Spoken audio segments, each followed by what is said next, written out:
I wish there was like a damper button I could hit when we whisk the wheel just so that I could yell into the mic. I usually yell away from my mic. I yell at my friend named Mike. Oh, I see. 1, 2, I see. 3, hit it, boys. So get together, have a few laughs. Uh-oh. Shit, lady, do I sound like I'm ordering a pizza?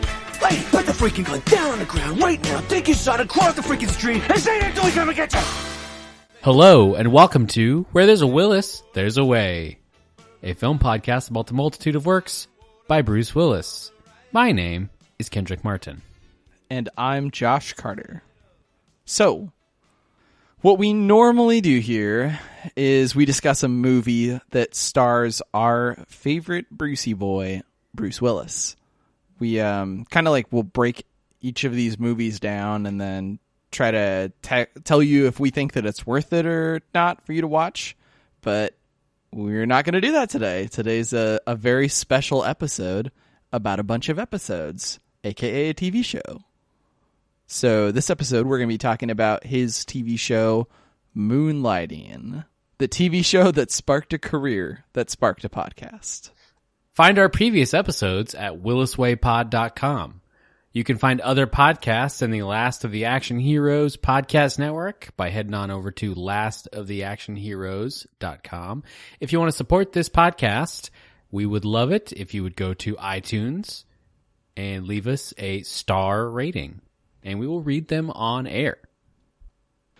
Speaking of ratings, normally in each episode we'll rate a movie a Bruce Willis out of a Bruce Willis to try to give you an idea of whether or not we think that this movie is worth watching. However, we watched like a bunch of little movies, aka TV show episodes. Kendrick and I collectively watched the same 4 episodes.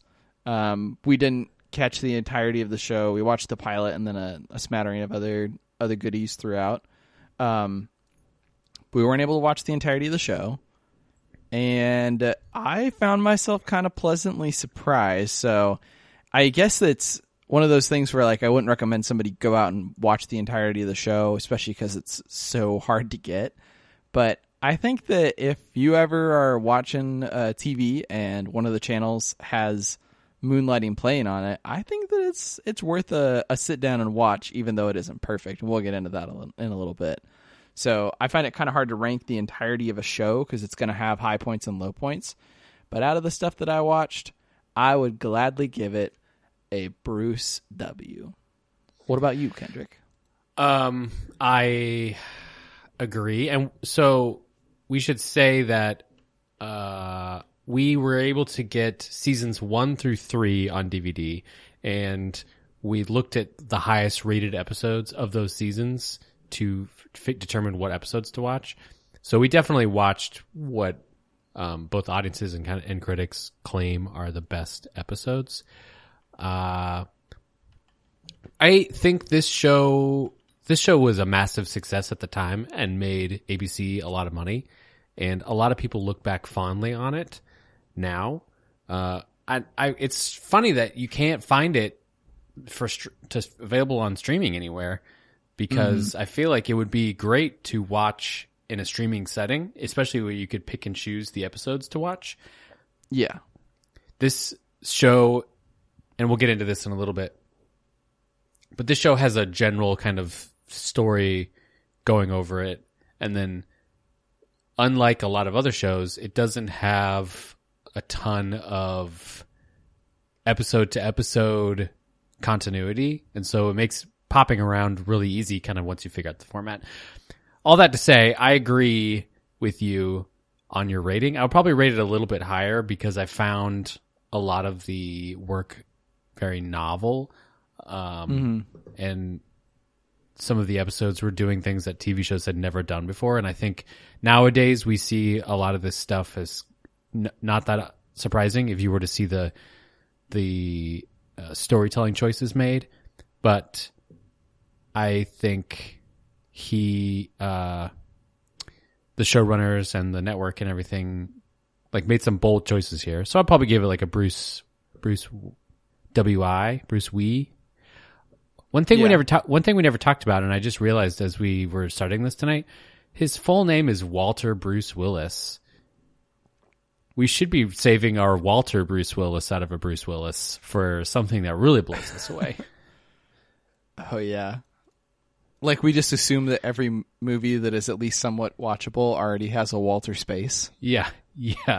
That's kind of assumed. But if we get to some real stinkers, let's just get a wall or something, and then really, really surprise people. I was listening to another podcast today, and they were talking about reviewing movies and TV, and they talked about this concept, which is what we have here, of you want to get into the nuts and bolts of something, and a lot of times you spoil it as you talk about it, and so people aren't going to listen to it without having seen it necessarily because they don't want to be spoiled. Yeah. But you want to give them a heads up at the beginning on whether or not you want to watch it. And they kind of discuss the challenge of figuring out how to do that and how to format that and how to label that. And I was like thinking to myself, man, the Bruce Willis out of a Bruce Willis method needs to be like spread to the world. People need to use this everywhere. How do you rate movies? Because like Bruce's role and his performance factor into my Bruce Willis rating. How do you rate that for any other movie? Like, does that translate? Could you rate like Toy Story a Bruce Willis out of a Bruce Willis? I think, I mean, I believe, I don't remember who it was that sent us an email that defined it as like basically a 1 to 12 ranking system. Mm-hmm. And I mean, the fact that if it gets at least a Bruce, we think it's worth watching, and the more of the Willis it gets, the more we recommend watching it. Mm-hmm. I think is a great way to sum up this ranking system for me, because it's easily delineated into terrible, good but not worth your time, good and worth your time though not great, and then great. Yeah. And certainly worth your time. Yeah. Yep. Yeah, I agree. We not to like pat ourselves on the back too much, but I am pretty proud of our Willis ranking system. Yeah. It checks off boxes I didn't even know were boxes that needed to be checked off. Yeah, I didn't even know. Yeah, the boxes we didn't know we had are getting checked right and left. Exactly. All right, if you are listening and you want to comment on our Willis ranking system or ask us not to ever talk about Willis ranking system again, you can email us, williswaypod@gmail.com. You can also tweet at us, williswaypod. We also have an Instagram, williswaypod. There's also the Last of the Action Heroes Facebook page. You can head on over there and post comments, corrections, ask how much Moonlighting is Action Hero, all that kind of stuff. Of course. And with all that said, let's dive into Moonlighting. Someone by night, someone by day, nothing could change you, set and sure away. There is the sun and moon facing their own sweet. Watch them when dawn is here, sharing one space. We'll walk by night, babe. We'll fly by day. Moonlighting strangers who just met on the way. So normally here we would play the trailer and read you the IMDb description for the movie. This time I think the opening theme song seems most appropriate. Josh, what did you think of this opening theme song? I at first was like, oh my god, it's 80s, I love it. And then like the second time through I was like, nope, fuck this. And the third time through I was like, do not like this at all, want to skip. And then the fourth time through I was like, Oh yeah, it's my shit.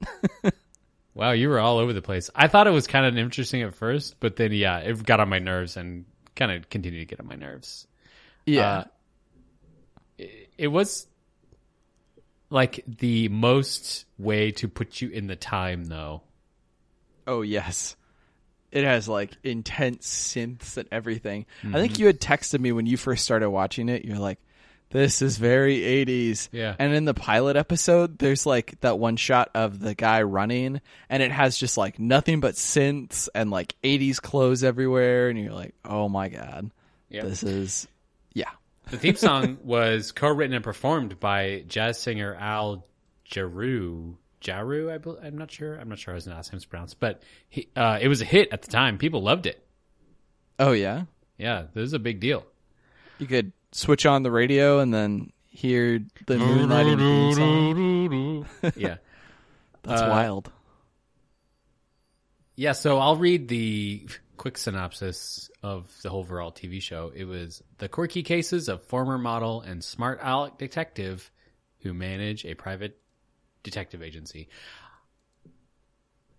If you didn't know anything about the show, would you guess that Bruce Willis is the former model or smart aleck detective? I would guess that he's probably the smart aleck detective. Good guess. Sybil Shepherd is his co-star in this. And this show really only has like 5 cast members. The 2 of them, and then Alice Beasley plays Agnes DePesto, the receptionist. And she's hilarious. Yeah. She's great. And then Curtis Armstrong kind of comes in the later half of the show to play a love interest with her character. So let's first talk about, call out the episodes we did watch. So we watched the pilot. Mm-hmm. And then we watched, at least I watched, I'm not sure if we watched the same ones, but I watched season 2, episode 2, which was the Lady in the Mask. Lady in the Iron Mask. Yeah, Lady in the Iron Mask. Yeah, And I watched then that one. Season 2, episode 4, which was You Only Dream Twice. Yep. I watched that one too. And then season 2, episode 18, Camille. Yep. I also watched that one. And then that was it for me. Okay. And then I also watched a handful of season 3 episodes, but maybe we'll save that conversation for a different time because there's a lot to talk about there. So I would definitely Part 2 tease. Yeah, I would suggest maybe we'll come back and talk about those. So today we'll just be talking about the pilot and those 3 season 2 episodes. Yeah. That sounds good. This show is essentially set up in the pilot as kind of a romance comedy meets mystery of the week show. Mm-hmm. And again, we bounced around a lot of episodes. I found that most episodes did not have a mystery of the week. Yeah. It was like not even, a lot of times shows will have mysteries of the week as set dressing. And especially a lot of shows in the 90s did this where you get like 30 episodes and every episode, there's a mystery. And then after all 30 episodes, you realize that they were telling a smaller story throughout the whole season. Yeah. This show, it seems like a lot of episodes just focus on the relationship between Sybil Shepherd's character and Bruce Willis's character. And so they, like we said, the cast was really small. And when it started, Bruce Willis was an unknown. I think they auditioned 3,000 people for his character. Yeah.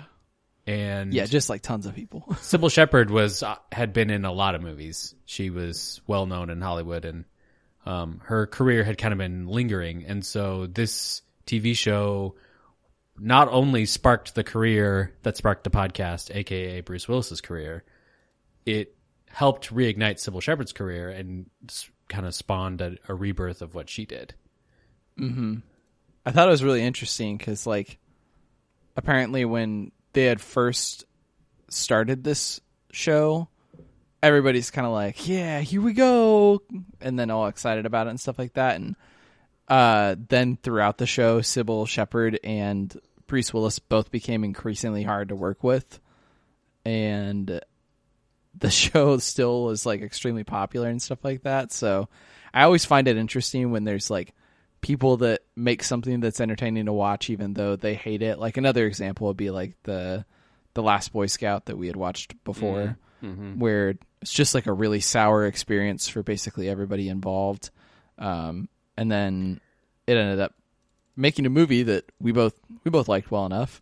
Yeah. So yeah, it's interesting to me whenever stuff like that happens. I think, and I don't know if maybe this conversation we can dive into it now, or we can save it more when we talk about that season 3 stuff. But as the show goes on, it starts, because it's picking up popularity, and ABC is dumping a lot of money into each episode and making a lot of money. Like it definitely was a successful TV show. In all accounts, it won a lot of awards. It got a lot of money. It made these people famous. As the show goes on, Bruce Willis creates Die Hard and becomes kind of less patient with the pace of a TV show and the demand of a TV show. And Sybil Shepherd gets pregnant with twins and then has to raise twins. So not only are there outside pressures on top of, it seems that we know Bruce Willis was a diva from previous, we've talked a lot about how hard he is to work on set, especially in those early days. And as time goes on, I'm sure that, post Die Hard success, he was a challenge to work with. And then Sybil Shepherd also had a lot of demands in the way things worked. So you had talent with demanding attitudes, you had external pressures, but then on top of that, the show itself was extremely challenging to produce from many other perspectives. For example, the filming time for each episodes tended to be 1 to 2 weeks as opposed to less than a week for a lot of other contemporary shows. So each episode would take quite a long time to film, and the script size was usually much larger than a normal TV episode because the dialogue is so fast and witty, and a lot of times they're talking over each other or almost simultaneously. That means that you're writing, all that extra dialogue in order to fill the episode, and then once that becomes kind of your what you're known for, you have to continue doing that, and you kind of dig yourself into a hole. And as the show goes on, it almost becomes a running gag in commercials and advertisement and in the episode itself about how the episodes are always delayed and coming in late, and they will joke about, AMC or ABC executives kind of like, it's like, 6:59 on a Wednesday or whatever minute before the episode airs, and somebody's running through the studio with a tape to pop in to air. Like those kind of jokes became commonplace. So the end of the show, it definitely kind of went out in a fiery explosion of a lot of drama. Oh, yes.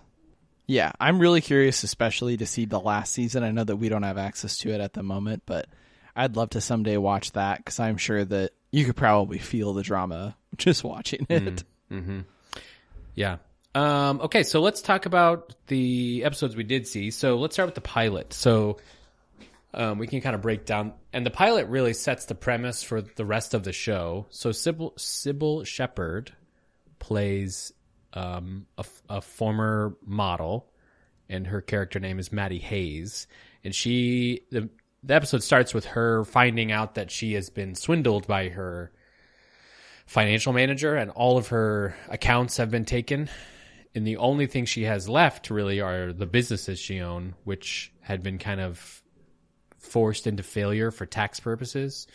And so she starts going from business to business, closing them down, selling them off, trying to get rid of them so that she can reclaim any money that she can.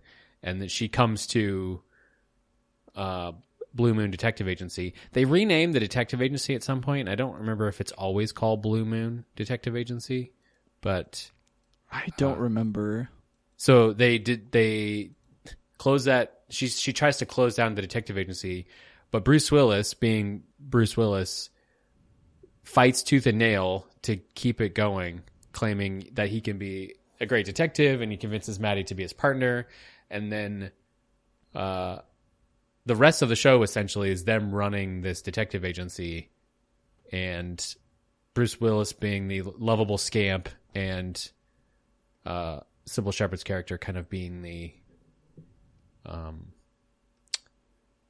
annoyed, frustrated boss / female character. I'm really excited for you to watch that Shakespeare episode because it's the taming of the shrew. Oh yeah. And that basically describes so much of this show is like a modern setting of the taming of the shrew almost. And I feel like that's where it starts for me to really click because maybe we can just talk about this a little bit right now. On its face, this show is very dated in its gender politics. And I think in all accounts it's dated in its gender politics. But I think it's striving to be a little more... I don't know if I want to say progressive, but it's striving to be a little bit more than what it feels like on its face. And I think in the time, it stood out a little bit more in the sense of Bruce Willis is like misogynistic, but misogynistic turned up to 11, where you have to notice it. You can't just kind of overlook it. Like I think a lot of other stories where if he's just making comments, people are just kind of like, oh, whatever. But she can call him out and you can't like disagree with her or call her. Like Bruce Willis is annoyingly doing it, at least I found. And then as the show goes on, they talk about that in the workplace a little bit more and how interesting. This idea of relationships can work. And I don't think that they pulled it off. And I mean, the end of it, as the show goes on, their love story kind of takes some turns and twists that are bad looks, especially today. But I think, and I don't know, but I think they're trying to show some elements of sexism while also challenging sexism. And a lot of it doesn't work, but it is interesting to think that they were at least talking about that and trying that. I'm not sure. I know that a lot of the publicity post this show has been around Bruce Willis and Sybil Shepherd's relationship publicly and privately, and kind of how a lot of people blame Sybil Shepherd for the failing of this show because everyone says she was so hard to work with. And I think that is the sexism that we really see, is how they were both extremely hard to work with, but because Sybil Shepherd was a woman and also she was raising kids, I think she kind of gets a lot of the she's painted as like, you know, the shrew and in real life. And I think that that was unfortunate. But all that to say, let's get back to talking about the pilot. So as the pilot goes on, there's this ridiculous mystery around this guy whose watch gets stolen and then or swapped, and it's got the secret code to a safe. And then there's this other guy who kidnaps Bruce Willis and Sybil Shepherd and holds him hostage and threatens them to like grill their hand on a stove. It's just like so ridiculous. And you're just what are we watching right now? What were your feelings watching that episode? Well, I was just like, please, for the love of God, don't make this like a main series villain, because that guy was kind of hard to watch. Yeah, he was rough. Yeah, and then it was kind of bonkers. The first episode, I feel like, and granted, I didn't watch a bunch of episodes of season 1, so I don't know if it's entirely like this, but the first episode felt kind of run of the mill. Like I found myself kind of bored with it a few different times, and I thought that like the mystery, I was just like, I see what's coming, and it doesn't really feel like it's going anywhere. And so I like ended that episode not super excited for what came next, but then for whatever reason, something definitely feels like it changed in between the episode that I watched in season 1 and the episodes that I watched in season 2. I just felt like they got a little bit more of their legs under them, and it felt like it was more knew what it wanted to be. Because like in that first episode, I think Bruce Willis's misogyny is just like kind of made with as just a statement. It doesn't really feel like made not as a statement, just made as a thing that exists. And then in the other episodes, I got a feeling that they were being more self-reflective with it, kind of like what you were saying. So I wasn't thrilled with that first episode, I'll say. Yeah, I agree. That first episode was a bit of a slog, and I was not looking forward to watching more of this, and I was thinking, how are people so in love with this show? It just feels like any other Gennaro 1980s, teledrama, sitcom meets detective story. I don't know, Columbo or Matlock or something. Like, I'm sure there's great episodes. There are great episodes of Matlock, but it's not like I'm sitting down super excited to watch Matlock. It's it's Matlock every night. And then we skip. So I clicked around a little bit on the other season 1 episodes, and they were very similar. Of mystery happens. Maddie and David, the characters played by Sybil and Bruce, bicker a little bit here and there. Bruce tries to woo her. She says, "What are you even thinking?" And then they solve the mystery and they go home. And I was like, well, yeah, this is kind of boring. But now let's cut to the next episode we watched, which was season 2, episode 2, Lady in the Mask. So this episode is a great, like, the progression here is fascinating because as the show goes on, it gets weirder and weirder. And so this episode is similar to those previous episodes where there's like a mystery to solve and there's the relationship dynamic between the two of them.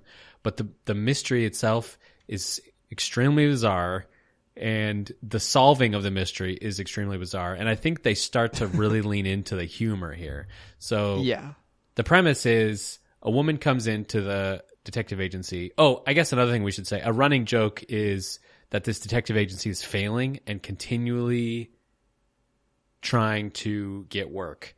Yeah. And also, this show is extremely self-referential and breaks the fourth wall a lot, even before it's quote-unquote breaking the fourth wall. But, for example, this, is a detective agency, and they each have their own. It's just in a massive LA office, and they have just a ton of people working for them, and they're all just sitting around doing nothing most of the time. And no one ever is like, we should lay these people off. We don't need 17 people working for a failing detective agency. It's just, and none of those other people ever have lines, never even pretend to be working. It's usually just like a bit where they pan the camera across them, and they're all doing silly things like, pouring their coffee from one cup to the next, or just ridiculous stuff that is not to make sense, but just like part of the shtick of the show. Yeah. And something that I kind of like is that, like, this Bruce Willis character just makes literally no sense at all, because he's working for this detective agency where their job initially is to be a investment that loses money so that she has it as a tax write-off. But then he's like really excited about actually being a legitimate detective agency. So I don't know what his whole plan was as a person, just from the get-go, where he's like, I'll work for this detective agency that's failing, where I won't get any cases, and then I'll continue to drive it into the ground, and then I will get cases and make a lot of money. It's like, I don't know what you were thinking, Mr. David Addison. That makes no sense. They reference a little bit around the tax stuff, like that's kind of loosely written, talked around. But I got the feeling that they were solving cases. They were also just, having extravagant lunches and hiring, 10 million people to work their front desk and everything, so that no matter how much business they had, they were always losing money. But you also never really get the impression that he's that great of a detective. He's definitely like, I liken David Addison to a better looking Cosmo Kramer from Seinfeld. I'm not sure how familiar you are with Seinfeld, but a little bit. Kramer in Seinfeld is a character who you can describe as failing upwards. So he continually is doing the most stupid and ridiculous things, and yet can somehow like continue to exist and live and do the next most ridiculous thing. And it's all for comedic and like non-realistic effect. But this is similar to how I kind of see the Bruce Willis character of David Addison here. Is he doesn't ever really seem to have a plan or be good at what he does, but he just continues to succeed. Mm-hmm. That is definitely true. Yeah, because he doesn't make tons of sense otherwise. Yeah. And like there's a bit where there's a classic running joke of the episode opens, almost every episode opens this way, where the elevator doors ding and Sybil Shepherd walks out and you follow her feet down the hallway. Quentin Tarantino style. No, I mean, she's got shoes on, but you follow her feet down the hallway. She walks into the office and she opens the doors, and instead of working, people are doing ridiculous things. So they're doing the limbo or they're goofing off or doing something. And then Sybil Shepherd has to be the mom character, get back to work, everybody, quit goofing off. And actually read an interview with the writers of this show that said that the reason that they put in those opening scenes of walking down the hallway was because they needed filler, because they could never write enough couldn't write fast enough, so that while they would continue writing while they filmed her walking and like preparing to walk down the hallway. Yep. Man, that is a way to do it. Yeah. That is a way to do it. Well, and apparently I watched one of the episodes that on YouTube, there's a clip of Bruce Willis and Sybil Shepherd just doing like hey, we're here to introduce to you the show Moonlighting. Moonlighting is a show. It's a show that we are in. We're both in Moonlighting. And then you hear like a producer behind the camera be like, that wasn't long enough. And then they're like, all right, here's the deal. We only filmed 42 episodes of TV shows, so we have to fill these other 3 minutes before the commercials kick in. And it's just like them making stuff up for a bit. And they did stuff like that all the time. Like, apparently, I read this somewhere, and I don't know that this is true because I couldn't find any proof of it.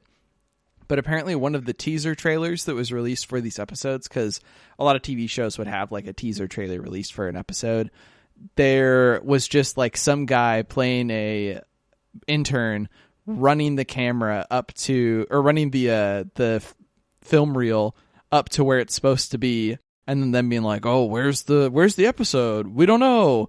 We'll see if we have another episode coming out. And that was like the entirety of their teaser. So it was just a mess of a show. Like if you look on Wikipedia, there's their original air date, and so many of them have huge gaps in them because they're like, I don't know, we can't film it. It's too difficult. I didn't write enough stuff. There's actually a season bonkers. 3. There's a season 3 episode, which if we do a part 2 of this will be fun to talk about, where it opens with a like a news reporter-esque recapping of the show, saying why everything was delayed. And it was like, one of our actors had twins and one of our actors had a terrible skiing accident, which I didn't know Bruce Willis actually did break his ankle skiing. And it was just like using like, and it was like live footage of ABC executives, and it's like some, Three Stooges bit of them falling off a bridge or something. And it's just like extremely self-referential. And I thought it was all very funny. That's great. Yeah. So the episode, The Lady in the Iron Mask, the essential plot is this woman comes into the detective agency. And of course our leads are jumping at the bit for any possibility to have a case. And she's wearing a mask, and her story is that she was horribly disfigured, and she wants it's a complicated story about like needing to find someone and being betrayed and this and that, but she essentially wants someone to be found. And so they're like, okay, we can do that. And so they start tracking this person down, and they find him. And then right after they find him, he ends up dying. And they're like, oh, they blame the woman in the mask. And the episode, basically the TLDR of this episode is it ends with finding out that the person in the mask is not who you thought was in the mask, a la Scooby-Doo-esque ending. But yes, in order to find this out separately, both Bruce Willis and Sybil Shepherd put on the same dress and mask costume. And so there's just this ridiculous ending of these 4 people in full dresses and mask getups running through this hotel. And there's like a soap spill. And so they go careening through. It's just like so ridiculous of a shift from that pilot, which is just a pay by numbers detective agency story, to this, which is, madcap slapstick. Yeah. I thought that once they got to this point, I was like, all right, good job, everybody. Good job. This is entertaining. And once, because I watched all of them like back to back to back to back to back in one day. I watched all 4 of these episodes, so it was a lot of Moonlighting. But that ending bit, I was still in the mindset of that pilot episode. And so once Bruce Willis is putting on a dress and stuff, I'm like, what the fuck am I watching? Yep. And then they like run into the same waiter over and over and over again. And he's increasingly like spilling more things and then falls into a customer's lap and stuff like that. And by that time I was like, okay, this show was just like a goofball show that was stuck in some stuffy job for season 1. And it is now here to entertain. And I was there for it. I loved it. I can't think of another show that takes such wild swings with its show production. I'm sure that it exists. I'm sure that something exists out there. If you're listening and you have an example, send us an email. But especially as the show goes on, every episode, it's almost like not a show. I feel like I liken it more. I was thinking it's almost more like if you had SNL but without the stand-up bits. If it was just back to back, like the digital shorts and the other staged shorts. If those all split together, but with similar characters, because there's so little connective tissue other than their relationship, and it is so bizarre from episode to episode. Yeah, like I think a show kind of like this could actually do pretty well today if it was done right. But I also don't think that it needed to be a 45-minute show. I think that's one of the things that works against it. Yeah, and I think that's something that the internet age has made better, is we don't need to write for commercials. You can make a smaller show. You can go anywhere from like a YouTube 15-minute show to, an hour and a half long show. A couple other quick notes about this episode that really like made me sit up and start paying attention. The show has a lot of, the writing is a lot better. And so Bruce Willis starts to really find his groove with his quips and one-liners, and I thought you can really see his funny side coming out, and it's kind of straddling the line of you don't see this a lot anymore, but kind of those older comedies where there's a lot of one-liners said to the audience by people that you would never say in the setting, but people are just like, they're saying something and no one there reacts because it's kind of just like said for the sake of the audience as a joke. Those are come out a whole lot more. This episode also had a lot of really great camera work. So there's a lot of great zooms and crane shots, and I thought that the camera production work seemed like great for a TV show. Yeah. Well, apparently I read that they when they were making this show, they kept going like, all right, I want to make it not look like a TV show. So whenever they could avoid using a zoom and instead they could use a dolly shot, they did that. And it just drove up the time. It drove up the budget for every single episode. But because ABC was making it all in-house, they weren't having to pay somebody else for it. So they could spend a lot more money and have it still be worth it because it was doing so well. So it kind of happened in like a really sweet spot time for a show like this, to where they really could experiment and do all sorts of funky stuff with the writing while still making it look good. Okay, let's go to the next episode, You Only Dream Twice. Now, this episode is on many film critic lists of like greatest episode of all time. It was lauded even into the 2000s as a great episode of TV. And this episode opens with a introduction by Orson Welles, and I had to look this up, but it airs just days after his death. So it was that close to him dying that they managed to record him speaking. And I'm not sure, he seems to love Moonlighting, and he praises it. I don't know if he was just paid to say that or if he actually felt that way, but he is talking about how this show is taking chances that other shows aren't taking. Particularly in this episode, they go to black and white motto. What does he call it? It's like single track audio.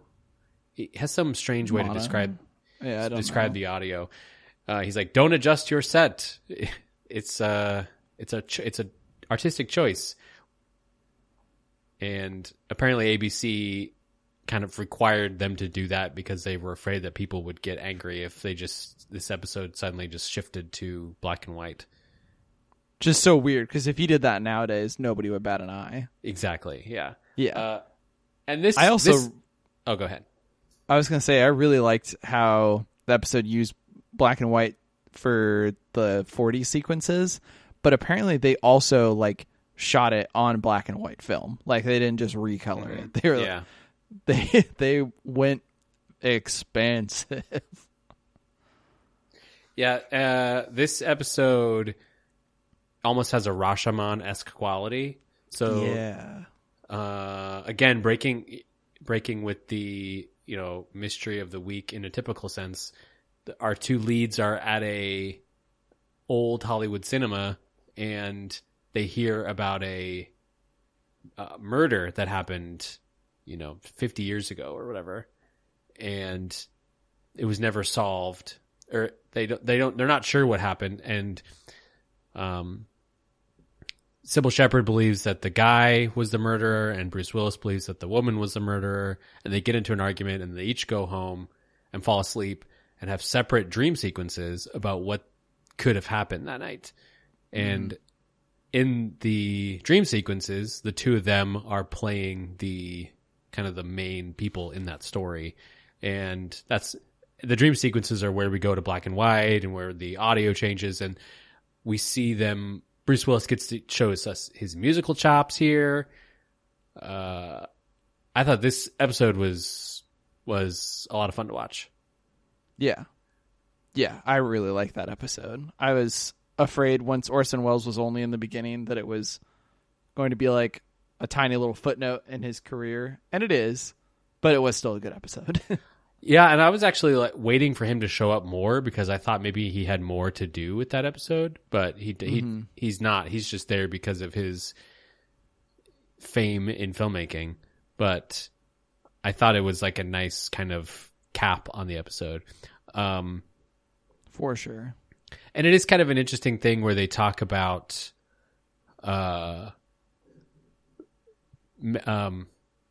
Shepherd is like, there's no way the woman could have killed him.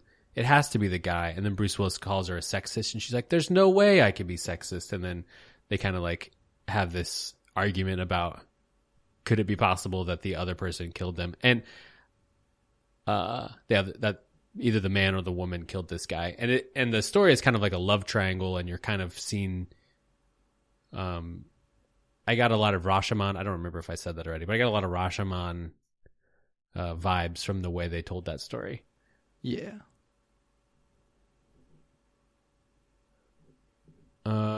All right. And then anything else you want to say on that episode before we move on to our final episode? Nope. I think we've touched bases on everything that was special to me about that episode. So the last episode is the episode called Camille, and this might be my favorite episode of everything I watched. That makes sense because this episode is wild. It like goes in and it tries to like it tries to set up like kind of a regular mystery sort of a thing where you're not really sure what this con woman is doing, whose name is Camille, played by Whoopi Goldberg.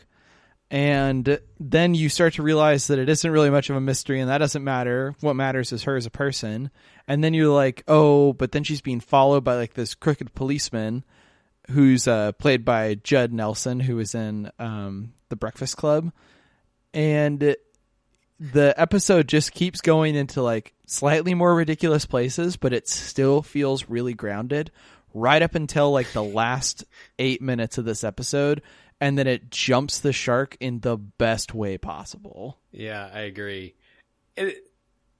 It's funny you mentioned Judd Nelson from The Breakfast Club, because it looks like he barely made it out of high school and then somehow like got a job at the detective or at the police agency.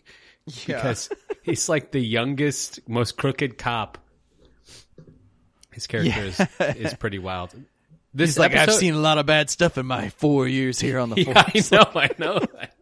This episode opens with Whoopi Goldberg's character, Camille, in a nursing home while the nurses are like on shift change or on coffee break or something, trying to sneak in a wedding to this old guy to get his estate.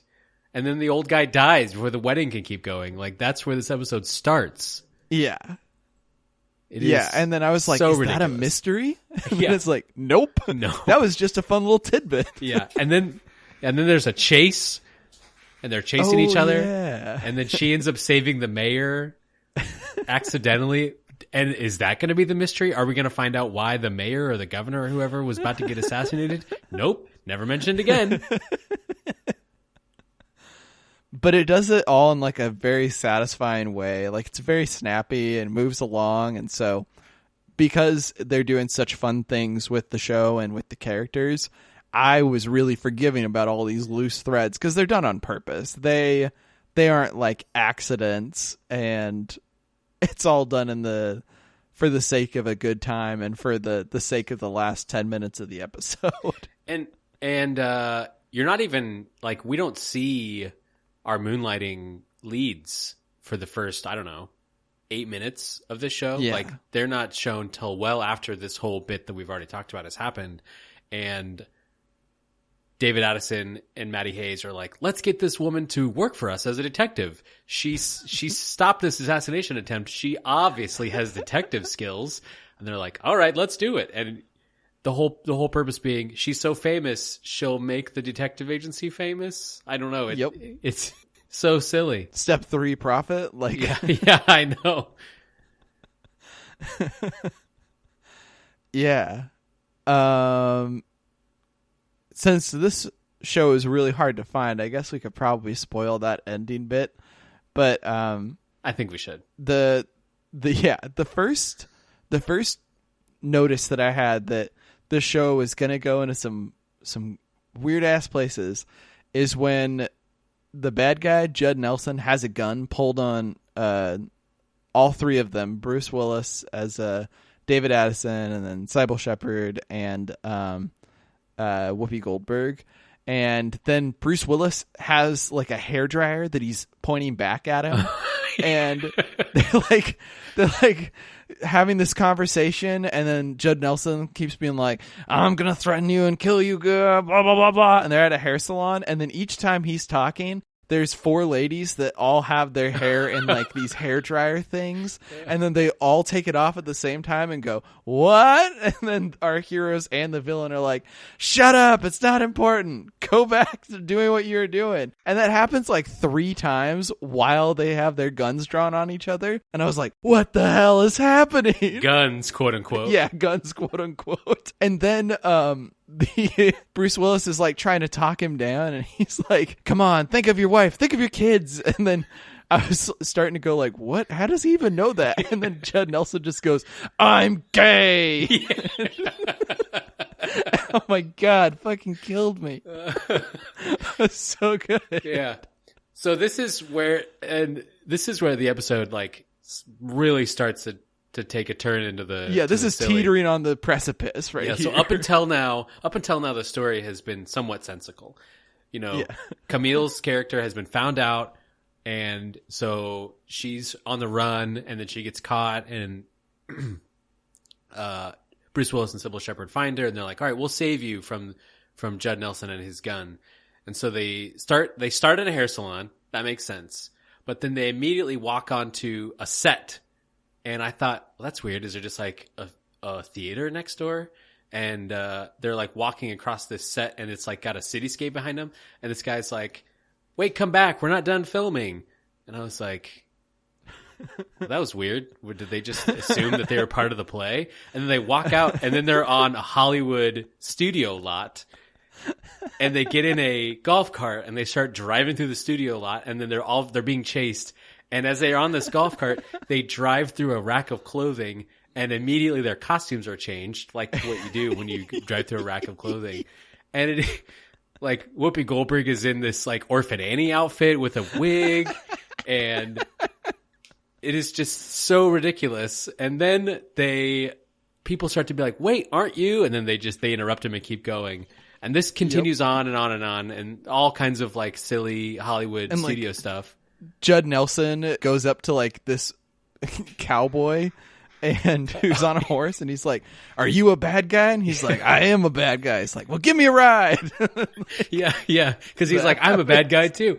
And up until now, I was like, okay, the show takes place in Hollywood or L.A., so them being close to a studio kind of makes sense. Like I was still kind of like the reality. In the world of what was going on. Yeah, and then it gets back to the detective agency. And they're cornered, and Bruce Willis is trying to talk his way out of it, and Judd Nelson has a gun on him. And then this guy just walks in and goes, "Hey, the prop department needs the gun back. You ran out of time." And he just takes the gun and walks away. He just walks out of the side of the frame. Yeah. And then like the more people start walking in and like grabbing paintings off the wall. Yeah, they're just like, tearing down the set. All right, time to go. And then Judd Nelson's character is like, "But what about the end of the story?" Like, yeah, we should mention that this was the season finale of season 2. Yeah. So they're talking like, so these guys are like, "All right, we're done for the season. We got to get this stuff back in the warehouse. We can use this soundstage." And Bruce Willis like takes him aside and gives him the denouement of like, "You would have missed. I would have caught you. You would have gone to jail. You would have turned your life around." It was just a very funny like, blah blah blah through the end of it, which I thought was great.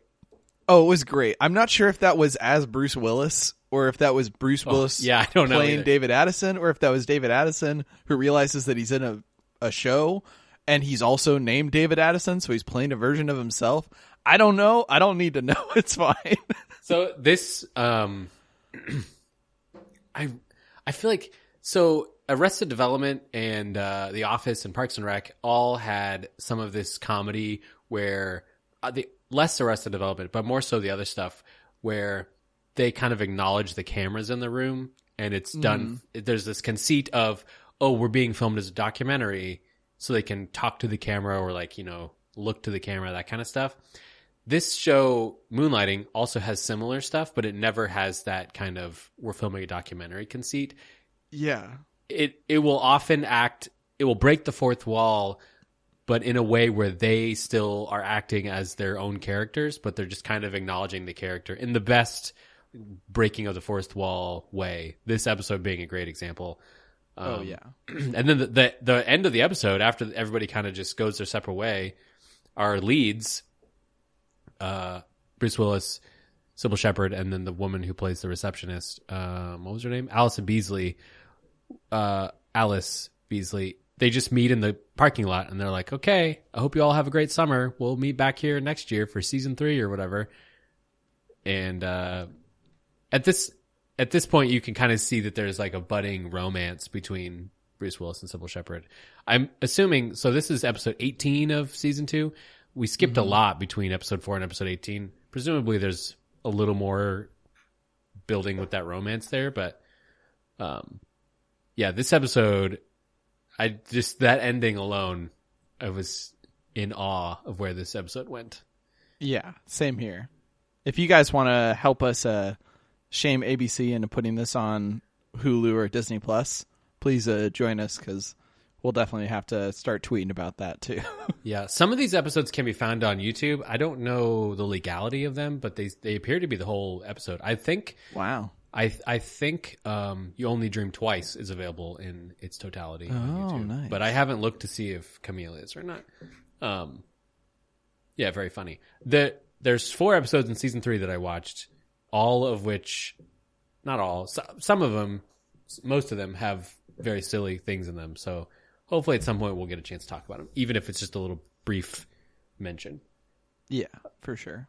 Okay, Josh, do you know what time it probably is?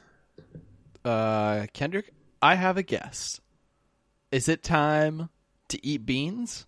I don't have a bean watch, but I'm going to say no, probably not. What's your next guess? What watch are you wearing? I guess that might give me a clue. I am wearing my Wheel of Willis watch.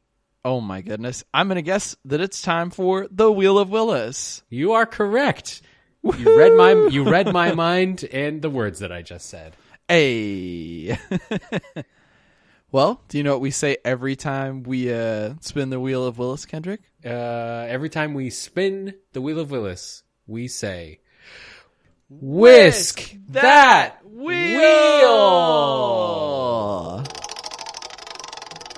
All right.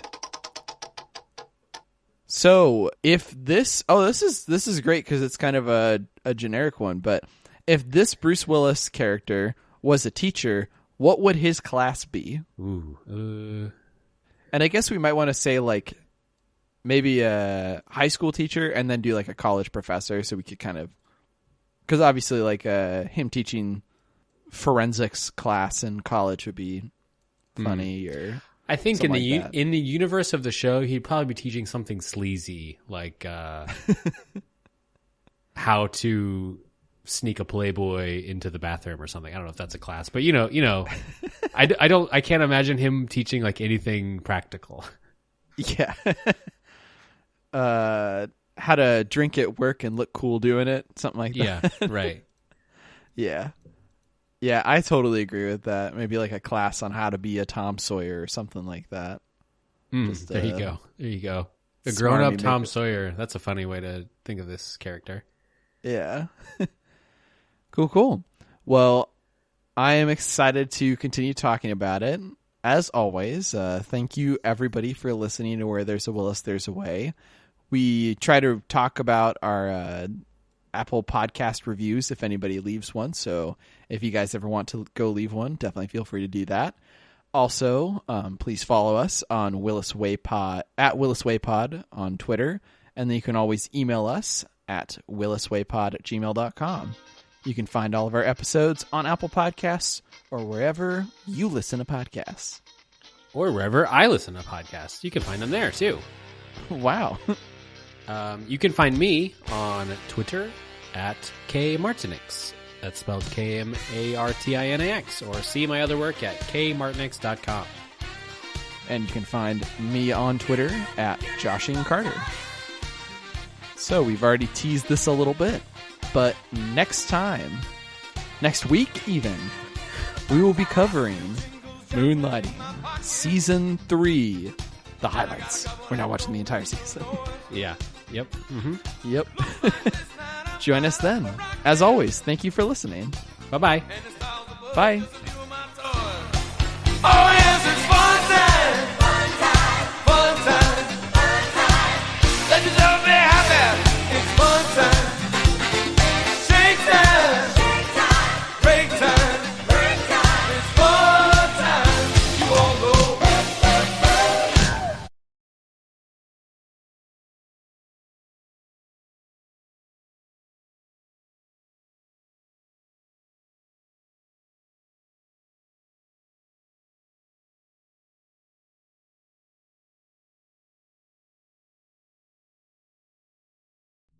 Burp.